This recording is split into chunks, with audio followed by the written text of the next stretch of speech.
Shalom. All praises and honor and glory going to Yahweh Ba'ashem Yahushai, Ba'ashem Kakodash, double honors to the elders and apostles of the Great Millstone. Salutation to Yakim that's out there pushing this truth with all honesty and sincerity by way of the highways and byways, going out in the streets teaching and preaching. And also by way of the internet. This is your brother Nayab, and I'm back with another news update. So I'm just gonna go ahead and kick it off. Throughout these videos, I don't think I really have anything to say, to be honest with you. So yeah, let's get into it.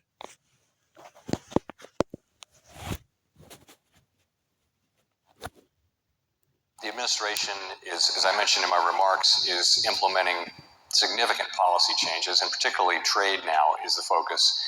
And the effects of that are likely to move us away from our goals. So unemployment is likely to go up as the economy slows in all likelihood, and inflation is likely to go up as tariffs find their way, and some part of those tariffs come to be paid by the public. So that's the strong likelihood. And, my hope is that we'll get through this and get back.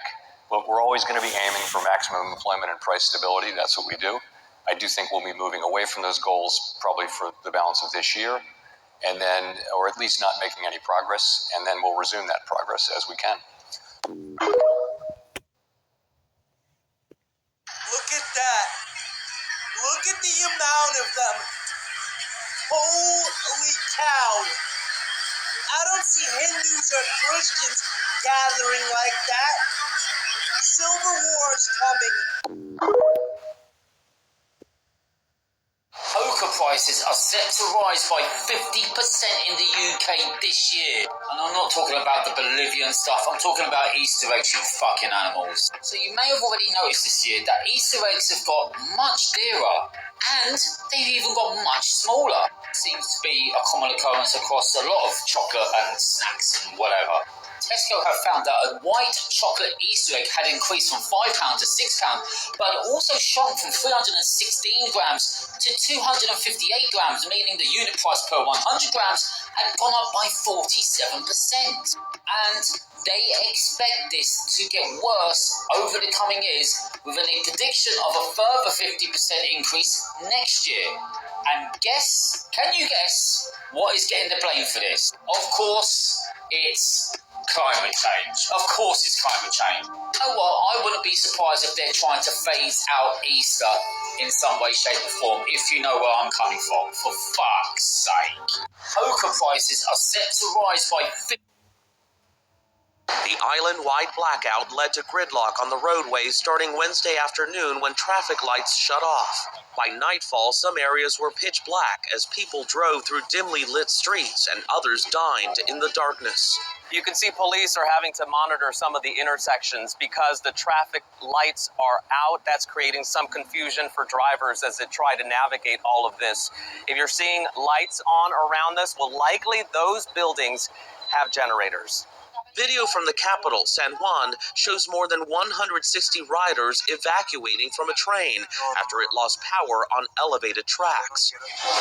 This is nothing new for Puerto Ricans, whose most recent island-wide blackout came just months ago on New Year's Eve. Ever since Hurricane Maria struck in September 2017, severely damaging the territory's already deteriorating energy infrastructure, intermittent power outages have become a fixture of life. Malo, malo, which means bad, bad, bad. We came across Miguel Duarte and his wife, who are relying on a candle for light. He is one of many frustrated by the constant power issues. Do you think it's always going to be like this? Que siempre va a ser así? Que no lo arreglan, dices tú. No. They're not going to fix it. So he says every day, same thing. No hope that it's going to get any better. Puerto Rico's governor was away on a personal trip but has returned to deal with the crisis. Officials say it could take 48 hours before power is fully restored, and the clock is ticking because, as you mentioned, Easter is approaching, which is a major holiday on this largely Catholic island.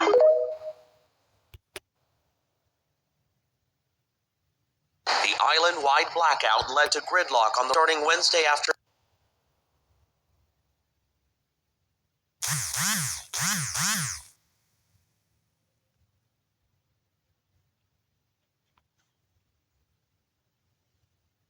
George Washington played vulnerable on the 5th. Thanksgiving celebrates Native genocide. Thomas Jefferson owns over 600 slaves. Christmas, pagan holiday. Jesus wasn't his name and he wasn't white. George Washington. Excuse me, congregation, we must accept this young man immediately. Can't watch this once. Thomas Jefferson owns over God, green 600 earth, slaves. raise this little, Christmas, pagan holiday. little beautiful child. It's quite simply amazing. But tonight, China using J.D. Vance's own words against him. Let those American peasants wail in front of the 5,000-year-old Chinese civilization. Directly hitting back at the vice president's comments last week, calling the Chinese peasants, which were not well received, as you can probably guess. It comes as the vice president also is bashing Europe in a new interview, saying this, quote, "It's not in Europe's interest, and it's not in America's interest for Europe to be a permanent security vassal of the United States." Harry Enton is out front to tell me something I don't know. And there is a lot. J.D. Vance has, even since before they got in office, very clearly has jumped on board with Donald Trump's isolationist America First kind of agenda when it comes to foreign policy. But do Republican voters agree at this point? Increasingly so. I mean, look, Alright, breaking fuck the news. I had to put my phone down for this.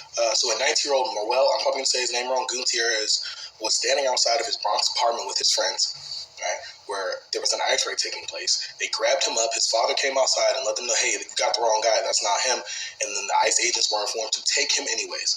Then the father was able to talk to his son on the phone, and the son said, I'm being held in Pennsylvania. They're going to ship me back to Venezuela. And then ultimately found out later on, about a day or two ago, they sent him to SECOT. They sent him to the terrorist facility. He has no criminal record. He is not a gang member. And he had an asylum court appearance hearing in 2027. They took that man off the street, that young man off the street. They kidnapped him. Then when they made the mistake, they said, fuck it, we're going to take him anyways. We are in the Fourth Reich. They did this to the Jews. I just want to let everybody know there's a fucking problem right now. Well, breaking news, Senator Chris Van Hollen, the senator from Maryland, who made it his goal to go figure out if Kilmar Abrego Garcia was doing all right and fine, posted this to his ex. That's Kilmar. He's not free, but they did allow him to meet with the senator. So, he's still alive. Everybody who wants signs of life. I don't know what the next steps are, but just let everybody know. Well, breaking news, Senator Chris Van Hollen. They've started. They're moving out. on to United States citizens. Jackie Lanos, a immigration reporter, has broken the story that a United States-born citizen has been arrested in Florida for, quote, entering the state as an unauthorized alien. His mother and a community advocate showed up in court, showed the judge his birth certificate and social security card, and the judge said she didn't have any authority to release him because there is an ICE hold on him. So he is in there indefinitely until they can get him out, probably within 48 hours, but still, this is truly terrifying to know that you can now just be grabbed off the street, even if you're a legal, born in America citizen. ICE is picking people like you up, and there's no way to get out of jail, at least for the meantime. This is not a protest, y'all. This is a Triple K rally. Y'all, they really doing this shit. Look what it say. They really making it about that, y'all. All because of what the judge did. I explained it in my last video. This is racism masked as a peaceful protest. Like, what the fuck is going on, y'all? They say they care about the victim, but the first thing they yelling out is protect white Americans against black violence?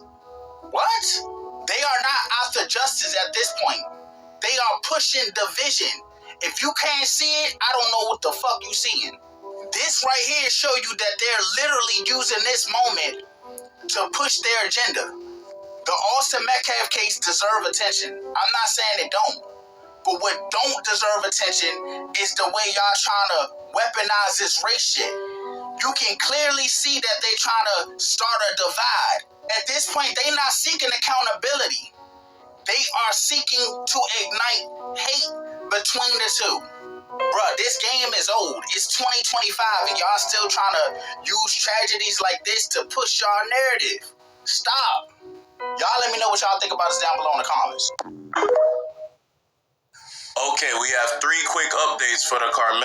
And that protest, like what dude was saying, that's supposed to go on the 19th. If you haven't seen my some of my previous videos, whatever, or haven't been checking the news, they was talking about on April 20th, martial law is supposed to be implemented.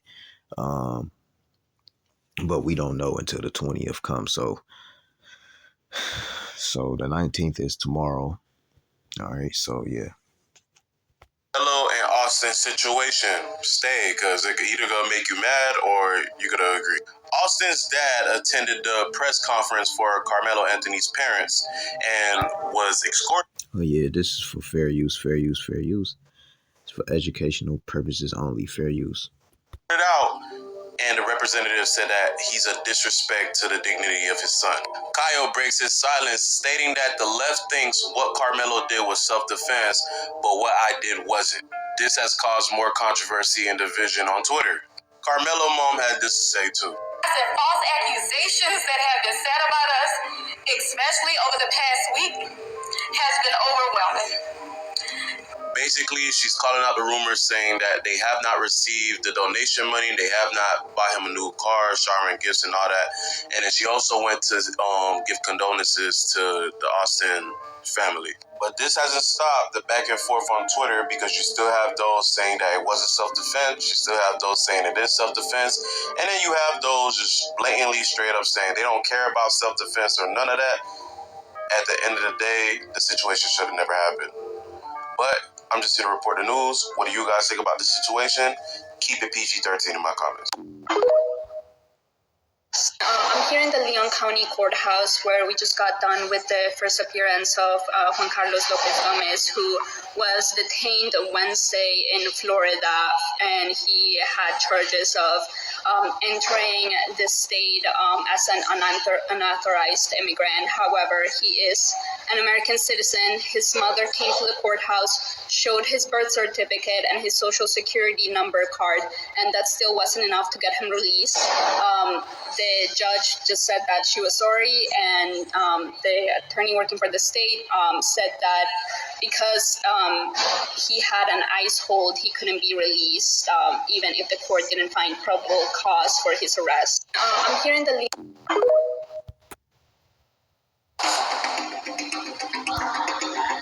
So they snatching you up. It don't matter what your birth certificate say, for real, because they're going to print you out a new one. It's going to be short-term and a long-term form. Whatever that consists of, you might want to go Google that information. You know.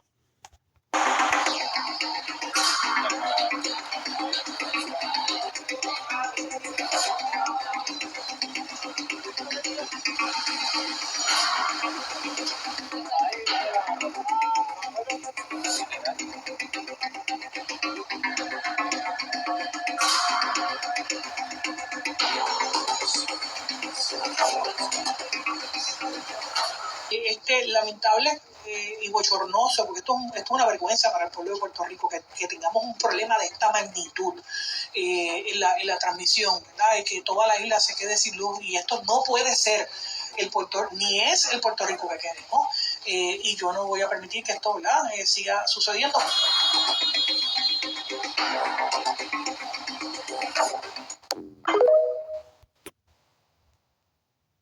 In another shocking case of the usual suspect, the Florida State Pew Pewer has been identified as whatever the heck his name is, but get this, his mom was a sheriff deputy. The more you know, but we all knew who it was going to end up being. Anyway, like, comment, and repost. Let me know what y'all think. Also, go ahead and leave your boy a follow. It helps me make these videos a little bit easier. Immigration has the authority to search electronic devices at the airport. That means your phone, your laptop, your tablet, all electronic devices. There are two basic searches. One is the immigration officer just turns on your phone or computer and starts scrolling through it. An advanced search is when they hook up external wires to your tablet. That is to review and analyze and perhaps even download the content. To do this, the immigration officer has to have a reasonable suspicion that there is a law being broken or a national security risk. So travel light, only take what you need in terms of devices. Back up before you travel. Keep the backup separate from your tablets and phones. Prioritize password security. You're not required to give your password, but if you don't give your password, they can confiscate your phone or laptop. U.S. citizens have to be allowed in no matter what. Lawful permanent residents will be allowed in, but could possibly face deportation in the future. And visa holders could be denied entry, depending on how they interact with Customs and Border Patrol, whether they allow a phone search or tablet search, and depending on what is found on your phone. Remember, be honest, stay calm. Yelling doesn't help anything. Try to document everything that's happening. Well, you can't take. It look like you're gonna be getting checked at the airports too. So watch what type of information you have on your phone.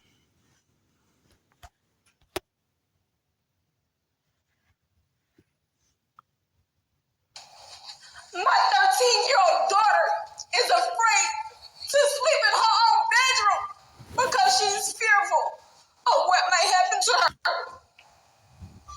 And let me be clear, the claims that were used about the public donation to buy a home or anything else are completely false.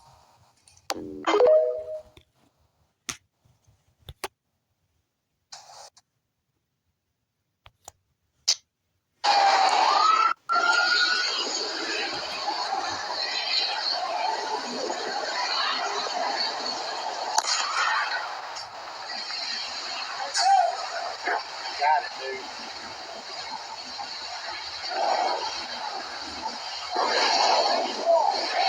I felt that one. I felt that one. Hey, a piece of that bug hit the fence over there. I got it. Yeah.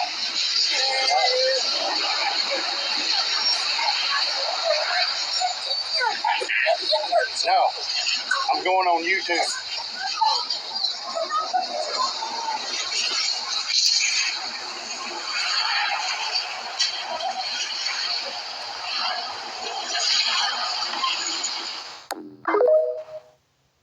This can't be fucking real. Donald Trump just told everybody that God ordained him to take Jesus' place on Sunday for Easter Sunday. Atlanta hospitals ain't shit. Atlanta need to f***ing... Boy, let me be quiet before I say so. Let me be quiet.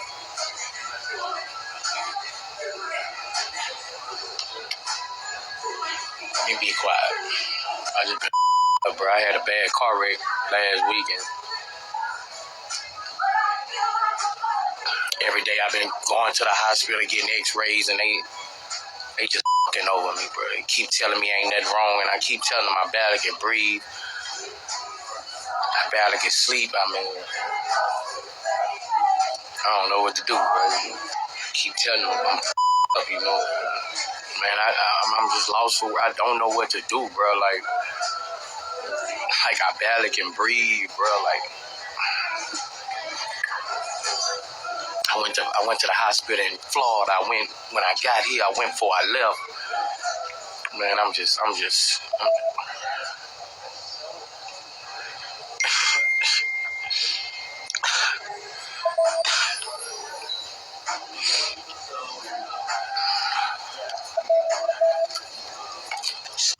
Hospitals out here, bro.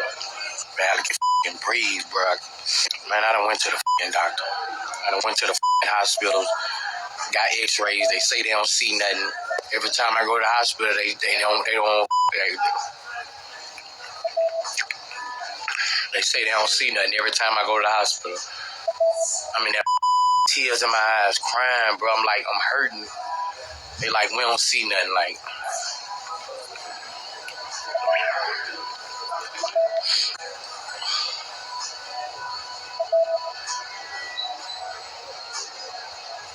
I'm finna go to Baton Rouge and go to the hospital. I'm finna get on the flight, go home. We have to remember that we learned from some of the best. They had some white boys came over here that did the first beheadings in Point Coupee, Louisiana, where I'm from. Slave insurrection, that was the way you dealt with it. Tuskegee syphilis incident. We're going to see how black men die if they have syphilis, but we pretend we treat them with penicillin, and we're just going to watch the pathology of how they die. Now, that wasn't back 200 years ago. That was 1930 to 1974. We're talking about giving these wonderful blankets to the Native Americans infected with smallpox as they walked on that trail of tears just to see how they die and to eliminate their population so we can take all of that land. So the violence that is in America has come from a very learned position that was brought here by some Caucasian folks. All right? Till next time, shalom. We have